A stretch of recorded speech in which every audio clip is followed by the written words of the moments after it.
We're back, and we're ringing the bell, and we're rocking on the mic, while the flag girls yell. Ladies and gentlemen, we are back in the ring to take another swing. You're watching Good Evening Britain, coming live to you from the studios of A Force for Good, here in the heart of the great British city of Glasgow, with me, your host, Alistair McConnachie. We are broadcasting on all our digital platforms, coming live to you on Facebook, on Twitter, on YouTube, and on TikTok.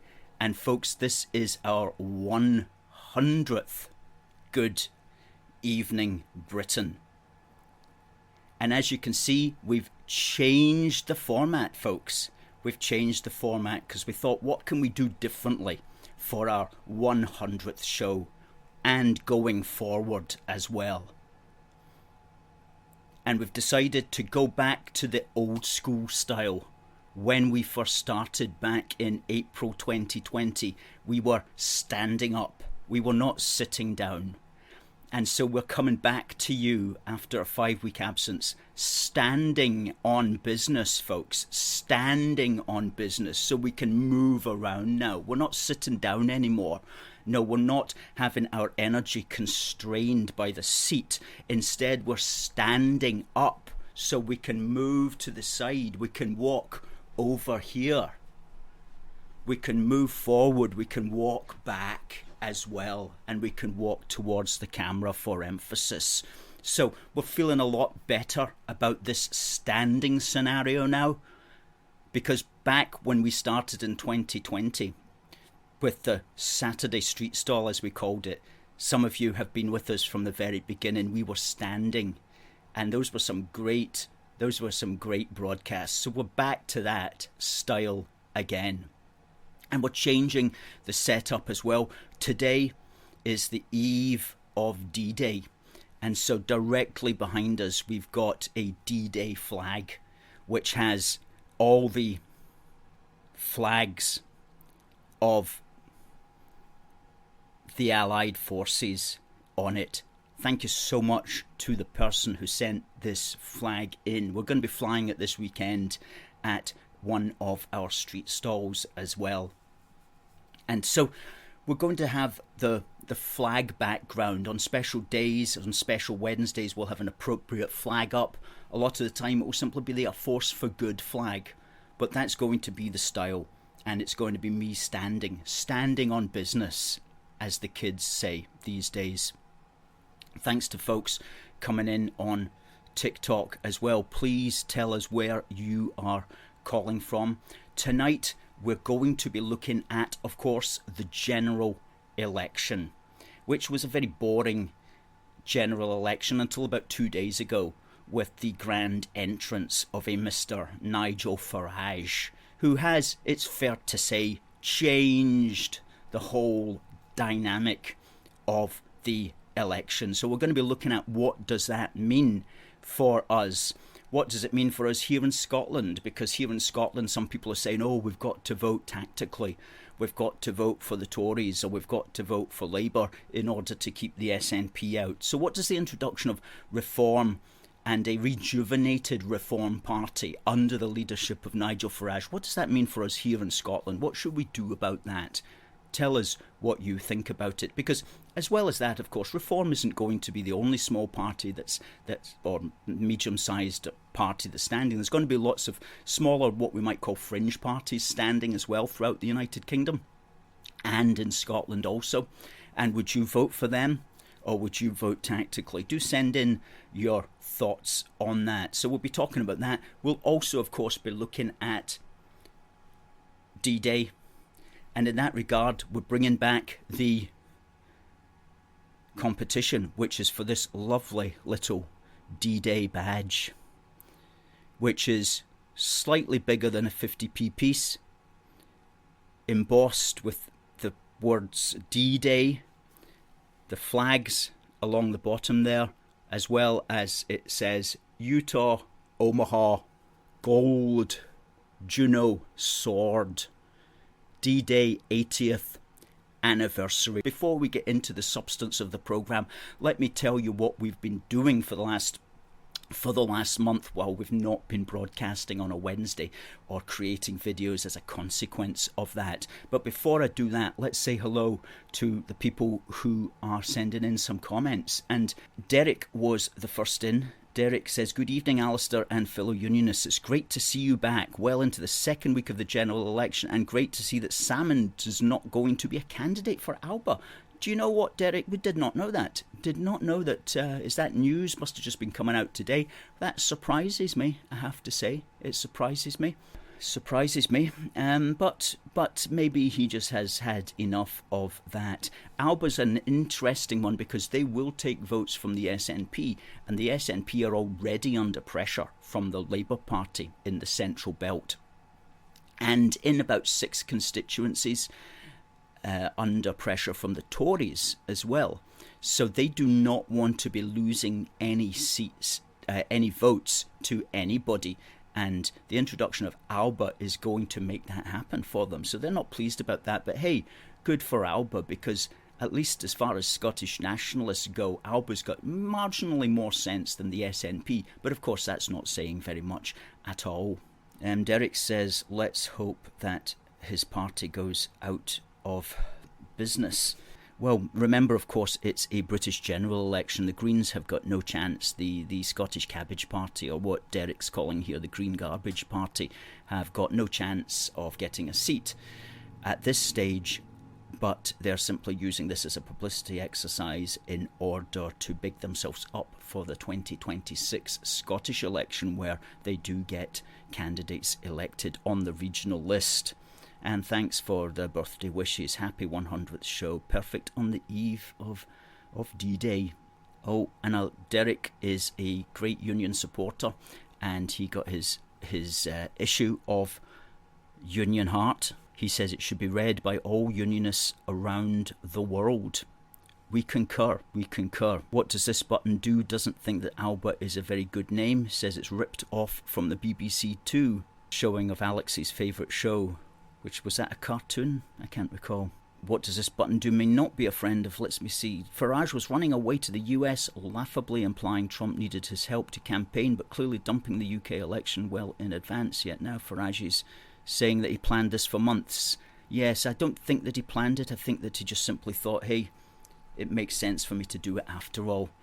Because he's been saying that the election was so boring, and it absolutely was. There was no reason to follow it at all. But at least he's added a little bit of spice. Kat says, she missed us. Thinking of our D-Day veterans ahead of tomorrow. Fantastic images coming out of Normandy and Portsmouth already.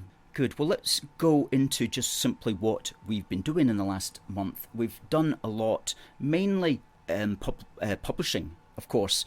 We were able to finish up and get published our new magazine, issue 10, Union Heart, Busting Indy Myths, Volume 2. Check that out. What a fantastic front picture that is. That's an amazing picture. That was taken last year at one of our street stalls in Glasgow with the table team there. We're going to be out again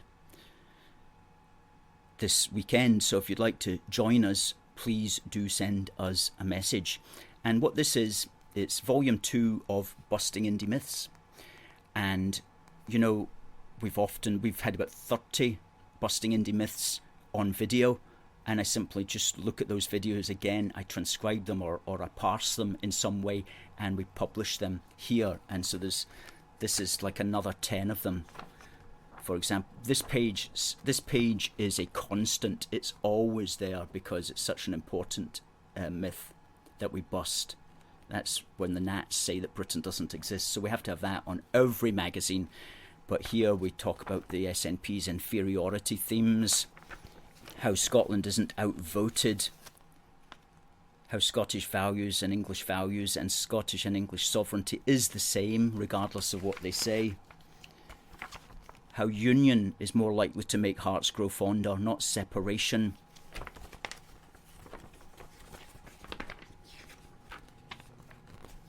What would happen as well in these two articles what would happen if they actually did get their way. Would it make things better? Would it make relationships between Scotland and England better? No, it wouldn't. So if you want this magazine, folks, please go to aforceforgood.uk/shop-1 and you'll see it in there. Now, if you're already a monthly donor and you've requested it, well, you get it free. And so that's motivation to become a monthly supporter for 69 pence a week. Okay, everybody can afford 69 pence a week. I would like to think, but then again, some people might not be able to. But for most people, it's not a question of money; it's a question of motivation. So if you're motivated to help, that's a fantastic way of helping us. 69 pence a week adds up to £3 a month, and you can become a monthly supporter at our website. Go to our union supporters page. Good.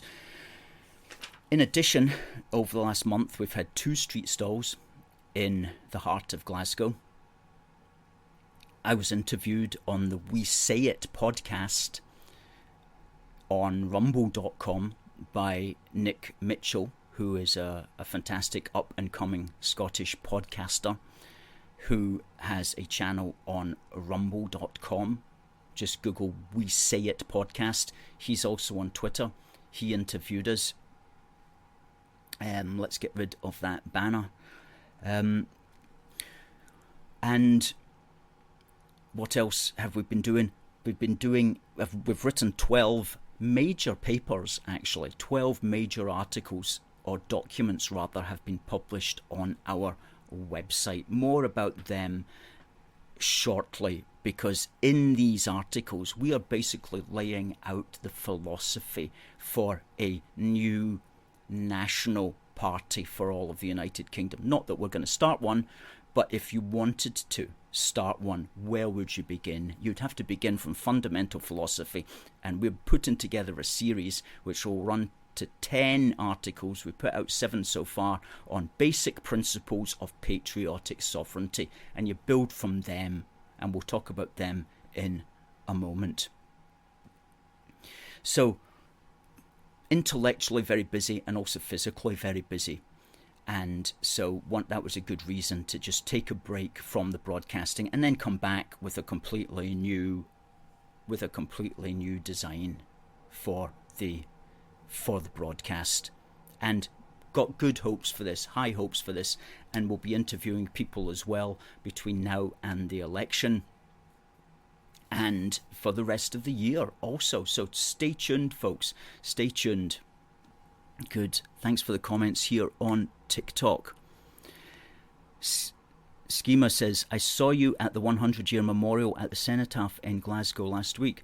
We were definitely there, and thank you. And that was commemorating 100 years of the Glasgow Cenotaph, which had been unveiled on the 31st of May 1924. And as it happened, the 31st of May rolled around 100 years later, Friday, and they had a really nice and respectful ceremony there, and it was well appreciated.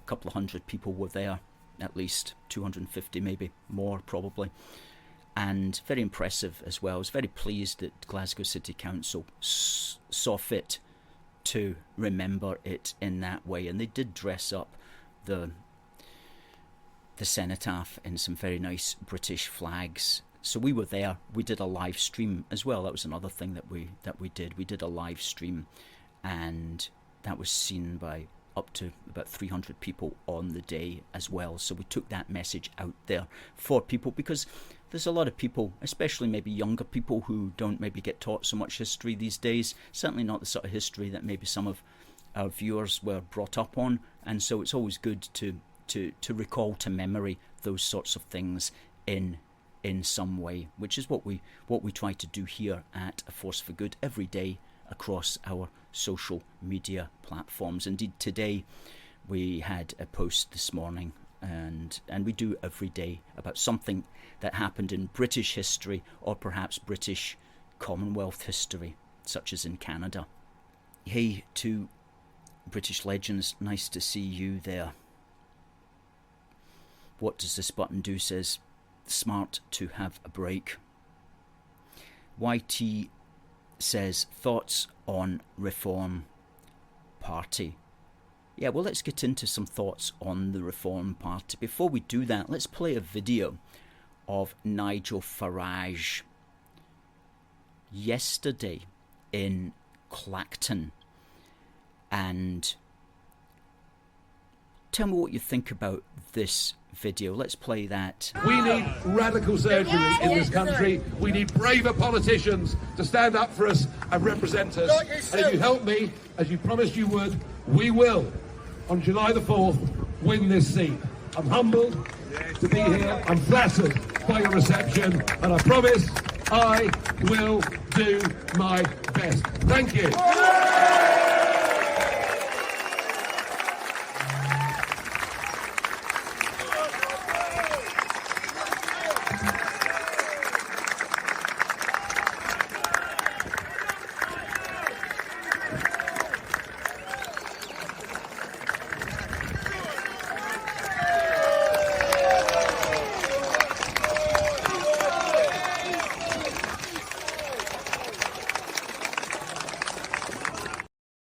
Well, do you know what's notable about that video of Nigel Farage addressing people on the seaside at Clacton is the huge number of people.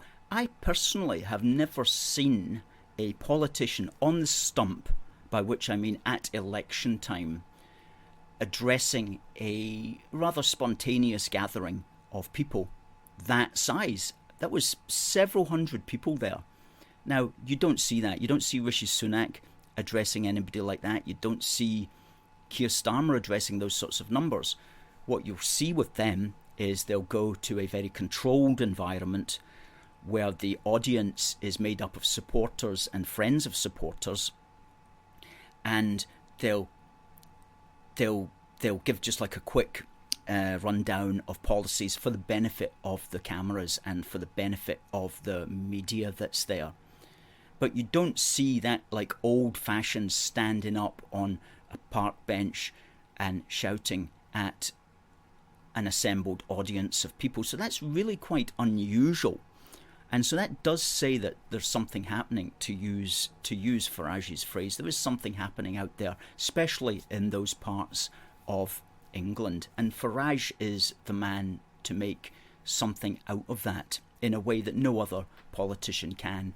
Because when you listen to him, whatever you may think of him, and I'm not saying that I'm supporting the party or we're supporting the party one way or the other, I'm just making a comment that he is an extremely engaging orator. And he does speak in a way that does arrest your attention. And he is also of a type that is able to communicate broadly across virtually all the class groups, which is also very unusual. So his entrance will transform the result of reform. They were, who knows how well they were going to do, but they're going to do a lot better now as a consequence of his arrival on the scene. And this is going to bother two parties. It's obviously going to bother the Conservatives, and it's also going to bother Labour, because more so under Farage rather than Richard Tice, Farage does have an appeal to the red wall seats in a way that perhaps Tice didn't. No harm to Tice, but he didn't have that man of the people appeal that Farage has. So reform will take votes away from the Conservatives, and they will also take a proportion of votes away from Labour. And Labour are looking to win back those northern seats from the Tories, the ones that remarkably went Tory in 2019 because people thought that the Tories were going to stop immigration. But those seats may swing back to Labour now, since the Tories haven't stopped immigration. In fact, they've encouraged even more of it. So those seats are going to swing back to Labour. But if Farage takes votes away from Labour, they're maybe not going to swing back so hard. So Labour are going to be just as worried as the Tories are going to be worried. And how worried should the Tories be? Well, way back in April, a poll said that the Reform Party could cost the Tories 50 seats. Now, that was when Tice was still the leader, of course. And they were talking about 50 seats. More recently, another poll found, this is late May, previous analysis for The Telegraph by the polling group More in Common found that if Reform secures 9% of the national vote, the Conservatives will win 35 fewer seats. But if it won just 5% more, which is 14%, if it secured 14% of the national vote, a level at which it has consistently polled in recent months, then the impact would be even starker, costing the Tories 64 members of Parliament. These are very serious numbers, and so it probably will hit somewhere around at least 10% of the vote, probably higher. Possibly really not enough to get any members of Parliament, although Farage might get his seat. What's possibly going to happen is it's going to be like 2019 when UKIP, the one before that, I think it was 2017, when UKIP won 4 million votes but only won a single seat, which was also Clacton, by the way. So that could happen again. That could happen again, that they take massive numbers of votes, but because of the first past the post system, they don't actually get a seat. But they will take enough votes to cause real trouble for both the Tories and for Labour.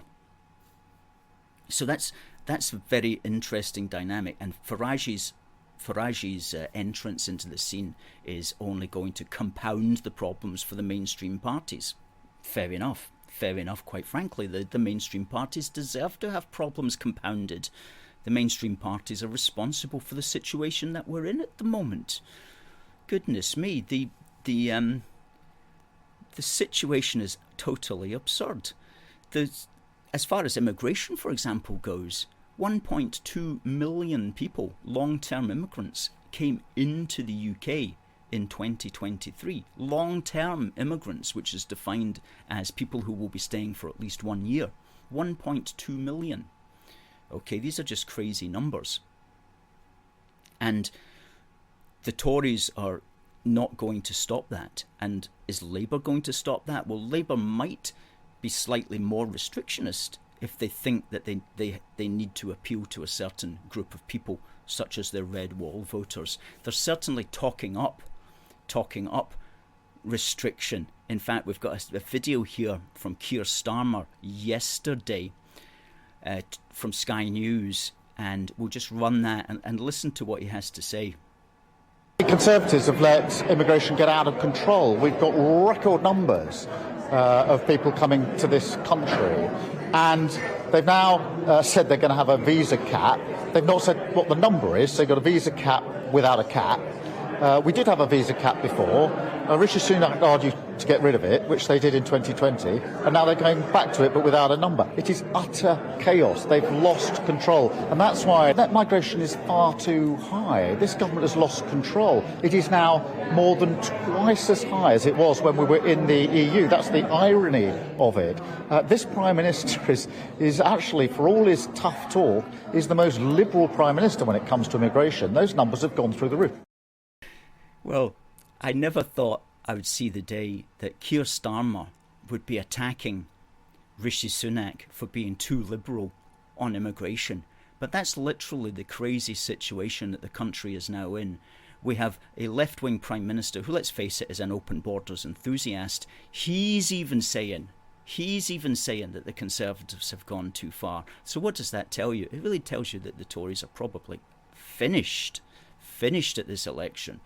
And I don't want to insult any Tories who are watching, but goodness me, it's talk about ruining your own nest,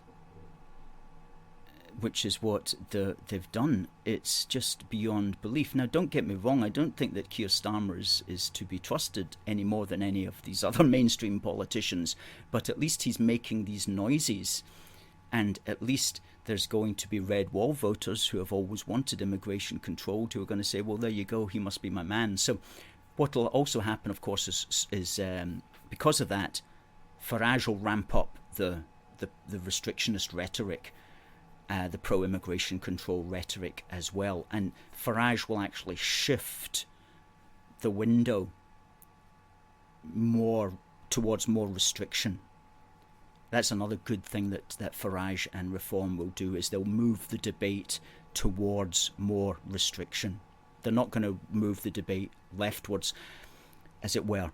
Keir Starmer is not going to move leftwards on this issue. He's going to move rightwards where he thinks that the votes are. He's going to move to make sure that he doesn't lose to Reform, that he doesn't lose voters to Reform. And that's good as far as those of us who want restriction and to control and indeed to stop immigration and to bring the levels way, way down, which, as Starmer alluded to there, can easily be done by simply putting a cap on visas, whether these are work visas or whether they are study visas.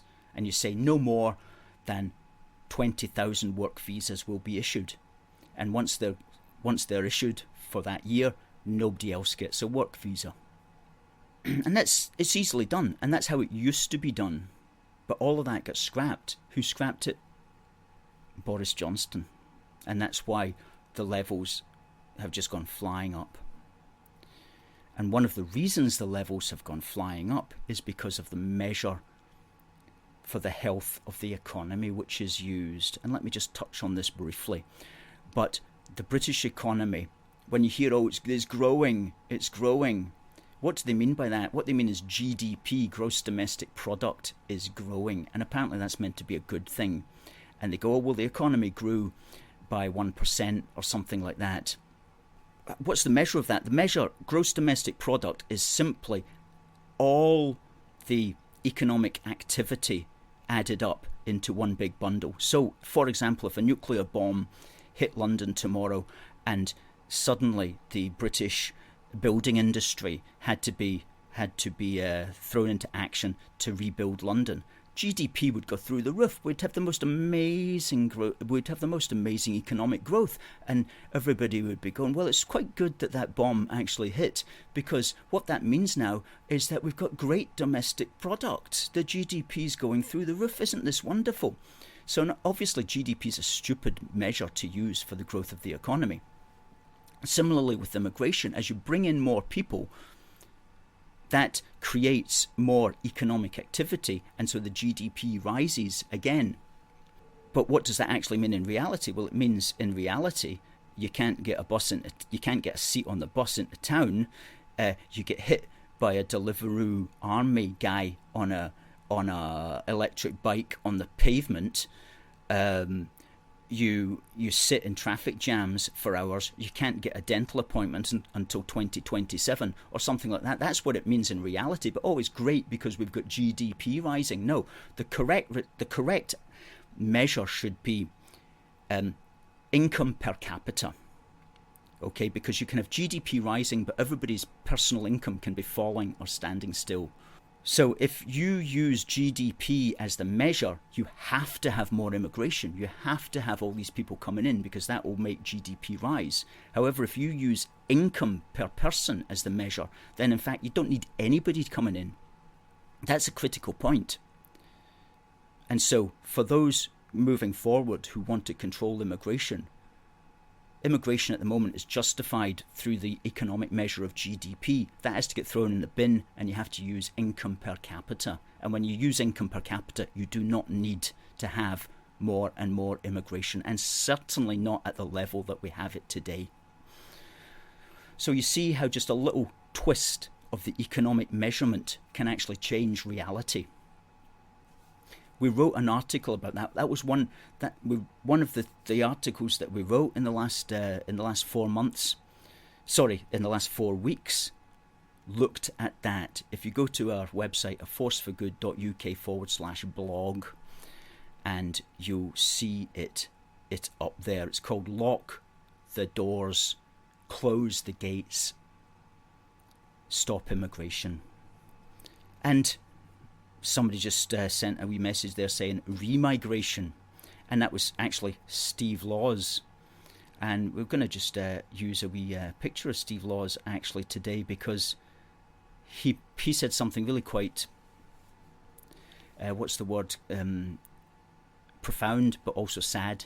Yesterday, while our D-Day veterans were heading across the Channel in one direction for the 80th anniversary of the Normandy landings, coming the other way were hundreds of illegal immigrants invading our shores after leaving France.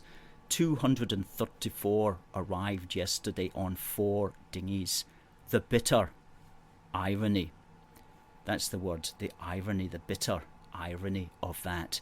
And that shouldn't be forgotten. I mean, there was a day and age when, not so long ago, when men would volunteer and fight and die to defend these shores. And now we all have to sit watching helplessly as hundreds of people essentially invade the country every day. And who's to blame? Our politicians are to blame, because if they wanted that stopped, they could stop it tomorrow. Make no mistake, and they would do what needed to be done. And in some cases it might be very straightforward, but they would do what needed to be done if they really wanted to. If for example, I'm going to be controversial here, if all these dinghies were waving Palestinian flags, for example, it would be stopped tomorrow. Believe me, it would be stopped tomorrow. No question about it. So our politicians don't want to stop it. And that's where groups like Reform, as well as these smaller parties as well, I'm thinking of the Heritage Party,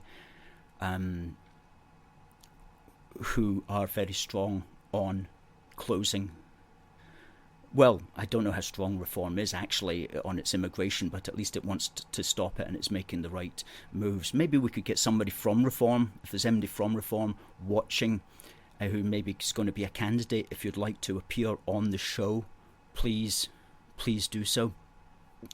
Contact us at contact@aforceforgood.uk, and we can have you on next week if you'd like. If you're going to be a Reform candidate, please contact us and tell us what you think about Reform's immigration policy, and indeed what it is, because we don't know.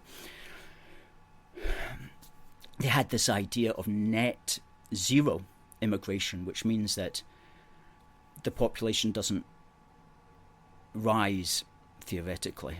So if 100,000 leave, then 100,000 should come in, and that will keep it level.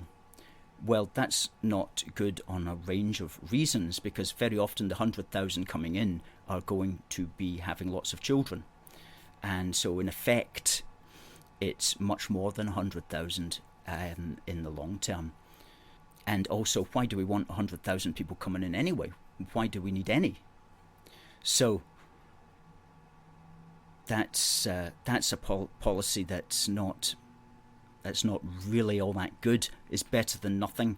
It's politically correct in the sense that you can articulate it, but you're still going to get called a racist anyway. So you may as well just have zero immigration.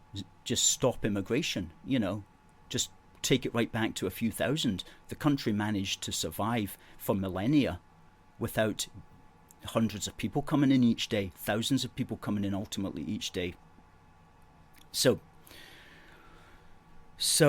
yes, now, what was this one? So all of that began with Keir Starmer having a go at Rishi Sunak for being too liberal on immigration, and it's good to see at least that immigration is becoming an issue at this election. Let's see what some of you folks are saying on TikTok and here. Do I fashion my hair on Maggie Thatcher? She had quite a bouffant style, didn't she? Maybe you think so, but no, I don't. What's going to happen with Scotland, with the SNP? Well, the latest polls are suggesting that the SNP will lose out largely to Labour. Now, at the moment, or at least when they were elected in 2019, they got 48 MPs. That's gone down, I think, to 47 now. There's a likelihood, according to the polls, that they'll perhaps collapse completely to 16, according to this article here 2 or 3 days ago in the National. A poll by Survation suggests that the SNP, currently the third biggest party in the Commons, could see their number of MPs collapse from 47 to 16. The survey also suggests Labour will win 28, up from 1. That is 1. So up 27. With the Tories gaining an extra 2 seats, taking their total to 8.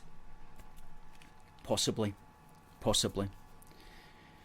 The SNP's position is that they're aiming to, if they win a majority of the 57 seats, which is to say 29 seats, if they win 29 seats, they're going to say that's a mandate to negotiate a second referendum, because they'll say, well, we won the majority of the seats, so we've got the mandate.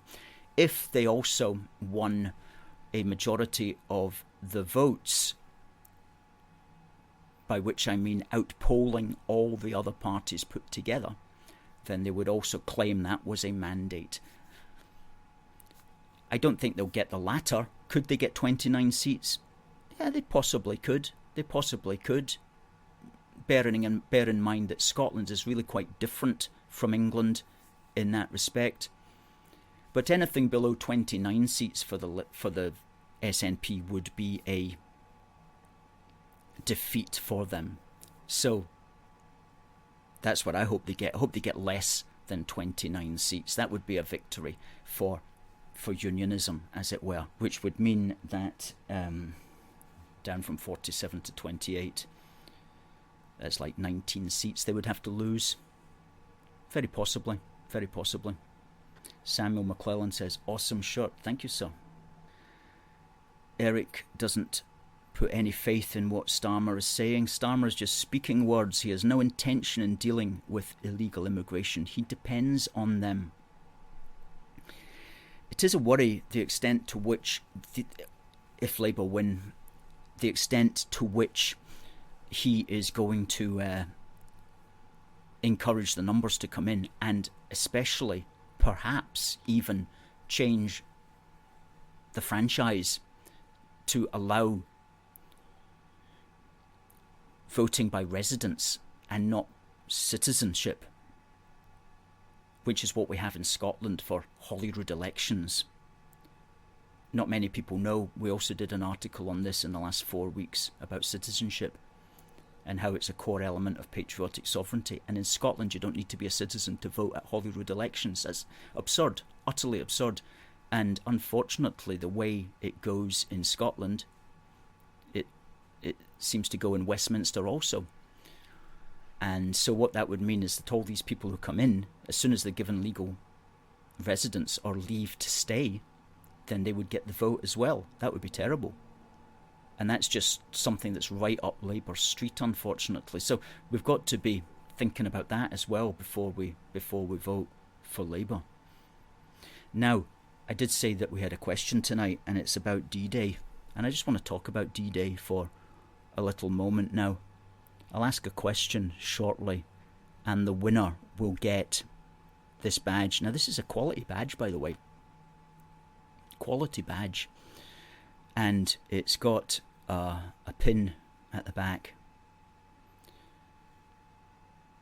And it's quite heavy as well. Slightly bigger than a 50p piece. If you get the question right, then I'll send it to you tomorrow. So folks, send in your answer to contact@aforceforgood.uk. That's the address there. Now, talking about D-Day, on this night they would be going across the channel, and I was reading an article from this magazine, Discover Britain, Churchill and D-Day, on this day in British history indeed. And something I didn't know, which I thought was interesting and which really surprised me. Churchill was wanting to be part of the invasion. Churchill had made his way to the south coast of England aboard his private train. In fact, he was hoping to go even further. At his request, Admiral Ramsay drew up plans for him to board HMS Belfast on D-1, that's D-Day minus 1 day, before transferring to a destroyer for a short tour of the beaches on D-Day itself. This was not a popular plan. Surprise, surprise. The Supreme Commander, General Eisenhower, and the other military leaders did not want the added burden of Churchill anywhere near the action. Of course not. The King had already written him a letter dated 31st of May, urging him to reconsider. Now George VI writes again with a second appeal, quote, not to go to sea on D-Day, close quote. He points out that his Prime Minister will, quote, see very little, run a considerable risk, and be a very heavy additional responsibility to the Admiral and Captain. So nervous is the King that he asks his private secretary, Sir Alan Lascelles, to follow up his appeals with a late-night telephone call to Churchill's train carriage. Winston finally and grudgingly defers to the King's wishes, admitting to Lascelles that, quote, if that poor ship should go to the bottom, you will all say I told you so.